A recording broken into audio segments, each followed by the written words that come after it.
Flow हमारे दिमाग की एक ऐसी मेंटल स्टेट जहां पर एक इंसान का कंसंट्रेशन इतना इंटेंस होता है, यानी कि वो इंसान अपने वर्क में इतना इन्वॉल्व होता है कि उस इंसान का सेंस ऑफ सेल्फ ही खत्म हो जाता है। यानी कि जब तक वो इंसान फ्लो की स्टेट में रहता है तब तक उस इंसान को अपनी खुद की एग्जिस्टेंस का भी पता नहीं होता, मतलब कि प्योर कॉन्शियसनेस। इस स्टेट में ना तो आपको मच्छर लगेंगे, ना भूख, ना प्यास, ना गर्मी, ना सर्दी। इस स्टेट में आप अपने कंसंट्रेशन की चरम सीमा पर होंगे और यहाँ पहुंचने के बाद आप जिस वर्क को भी कर रहे होंगे वो वर्क अपने आप से होने लगेगा, यानी कि एफर्टलेसली। इसलिए साइकोलॉजिस्ट मिहाई चिक्सिनमिहाई ने फ्लो को ऑप्टिमल एक्सपीरियंस यानी कि सबसे उच्चतम अनुभव भी कहा है। इसीलिए इस वीडियो में हम फ्लो के बेनिफिट्स, फ्लो की न्यूरोकेमिस्ट्री, फ्लो की न्यूरो इलेक्ट्रिसिटी से लेकर फ्लो स्टेट को कैसे अचीव किया जाए ये सब जानेंगे। So let's get started. So सबसे पहले फ्लो के बेनिफिट्स से शुरू करते हैं ताकि आप लोगों का मोटिवेशन भी बना रहे। फ्लो आपकी प्रोडक्टिविटी को लगभग 500% तक इंक्रीज कर देता है। Wait what 500%? जी हाँ, सही सुना आपने, 500%। ये देखिए, flow boost your productivity bye 500% in 90 minutes.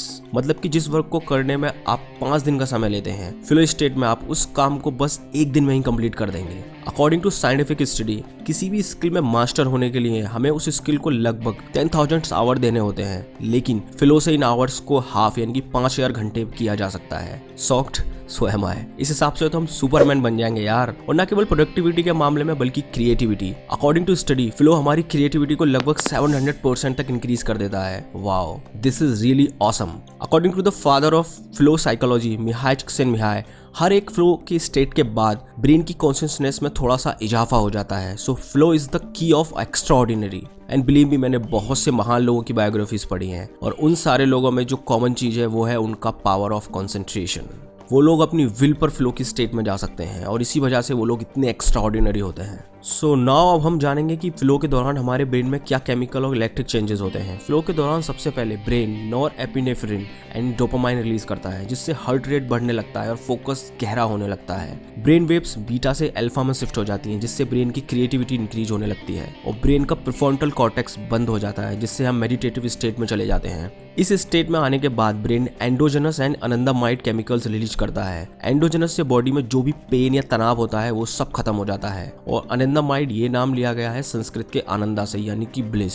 इस केमिकल के रिलीज होते ही बॉडी हर तरीके के डिस्ट्रेस, तनाव और पेन से फ्री हो जाती है और ब्रेन की लेटरल थिंकिंग बढ़ जाती है। लेटरल थिंकिंग के बढ़ते ही हम आउट ऑफ बॉक्स सोचने लगते हैं, हमारे ब्रेन में न्यू आइडियाज आने लगते हैं और जब फ्लो बहुत ज्यादा डीप हो जाता है तब ब्रेन वेव अल्फा से थीटा में शिफ्ट हो जाती है, जिससे बढ़ती है ब्रेन की इंट्यूशन पावर। वही इंट्यूशन पावर जिससे मोस्टली जीनियस और एक्स्ट्राऑर्डिनरी लोग बड़ी बड़ी प्रॉब्लम को सॉल्व करते हैं। फ्लो की सबसे लास्ट स्टेज में ब्रेन सेरोटोनिन और ऑक्सीटोसिन रिलीज करता है, जिनके रिलीज होते ही हमारे अंदर शांति और खुशी की एक लहर सी दौड़ जाती है।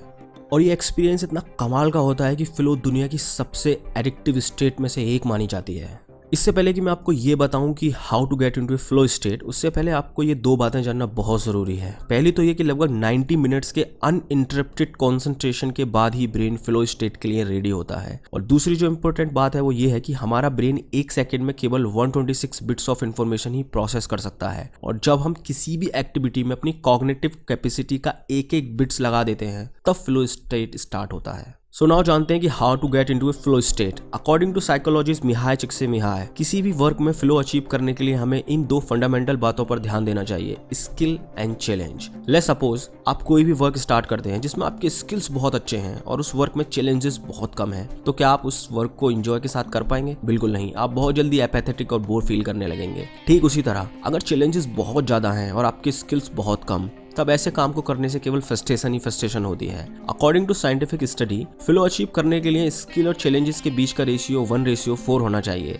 चैलेंजेस हमेशा हमारी स्किल से बड़े ही होने चाहिए, तभी आप फ्लो स्टेट को सक्सेसफुली अचीव कर पाएंगे। और चैलेंजेस आप आर्टिफिशियली भी क्रिएट कर सकते हैं। फॉर एग्जाम्पल, अगर आप क्लास में बैठे बैठे बोर हो रहे हैं तो इंग्लिश के लेक्चर को आप हिंदी में कन्वर्ट करके लिखना शुरू कर सकते हैं। ऐसे ही वाइस वर्सा, आप किसी भी सिचुएशन में चैलेंजेस को बढ़ा सकते हैं। सो टू कंक्लूड, आपको अपने हर वर्क में अपनी कॉग्निटिव कैपेसिटी का पूरा 126 बिट्स यूज करना ही है। अगर एक बिट भी अनयूज रह गई तो ब्रेन उस बिट का यूज किसी और थॉट को सोचने में कर देगा और आपका कंसंट्रेशन टूट जाएगा। सेकंड पॉइंट है control the content of consciousness. एक बहुत ही फेमस कोट है, self discipline begins with the mastery of your thoughts. If you don't control what you think, you can't control what you do. और मैंने भी अपनी last video में बताया था कि एक ऑर्डिनरी इंसान के ब्रेन में आने वाली 90% थॉट्स बेकार, यूजलेस होती हैं। अब इतनी सारी बेकार थॉट्स के साथ कोई भी इंसान अपनी विल पर फ्लो स्टेट अचीव नहीं कर सकता। देखो, फ्लो फॉलोज कंसंट्रेशन। जब आपका कंसंट्रेशन इंक्रीज होने लगेगा तब फ्लो आपकी लाइफ में धीरे धीरे आने लगेगा। और कंसंट्रेशन आपका तभी इंप्रूव होगा जब आप पूरी तरह से प्रेजेंट में रहना सीखोगे। प्रेजेंट में रहने के लिए आपको शुरुआत में